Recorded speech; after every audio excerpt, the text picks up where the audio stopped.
হে everyone, কি অবস্থা সবার? আশা করি সবাই অনেক ভালো আছেন। আমি জাহিদুল প্রতিবারের মতো চলে আসলাম আর একটা নতুন ব্লগ ভিডিওতে। অ্যান্ড আজকে যে ভিডিওটি ব্লগ করব সেটা অত্যন্ত শীতের সকালের মধ্যে ভিডিওটি করা, তারপরেও করতে হচ্ছে আপনাদের জন্যই করব, হ্যাঁ, কারণ এটা আমার কাজ।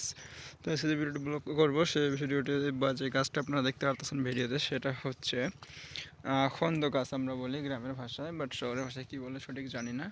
তবে মজার বিষয় হচ্ছে কি যে এই আকন্দ গাছের অনেক গন্ধ রয়েছে, হ্যাঁ। অ্যান্ড এর যে হচ্ছে যে ফল, হ্যাঁ, ফল যেগুলো দেখেন কত সুন্দর ফল। তো এই যে ফলগুলো, ঠিক আছে, এগুলো মাসাল্লাহ অনেক ভালো। অ্যান্ড তার চেয়ে বড় কথা, এই গাছটা আমাদের অনেক উপকারে আসে। যেমন আমাদের যদি কারোর ফোড়া বা ফোট হয়, হ্যাঁ, তাহলে আমরা সেই জায়গায় যদি পাতাগুলো দিয়ে হচ্ছে গরম সেক দিই তাহলে খুব দ্রুতই সেটা ভালো হয়ে যায়। বা কোনো কাটা বা ক্ষত স্থানে যদি এটা আটাগুলো আমরা ব্যবহার করি বা লাগিয়ে দিই তাহলে মাসাল্লাহ খুব দ্রুত সেটা সেরে যায়, হ্যাঁ। তো এরকম নিত্য নতুন সুন্দর ভিডিও পেতে আমাদের ইউটিউব চ্যানেলটি সাবস্ক্রাইব করুন, পাশে থাকা বেল আইকন বাটনটি বাজিয়ে দিন। আর আমার চ্যানেলে নতুন দর্শক হয়ে থাকলে তো বললাম ভিডিওটি বেশি বেশি করে শেয়ার করবেন, সাবস্ক্রাইব করবেন।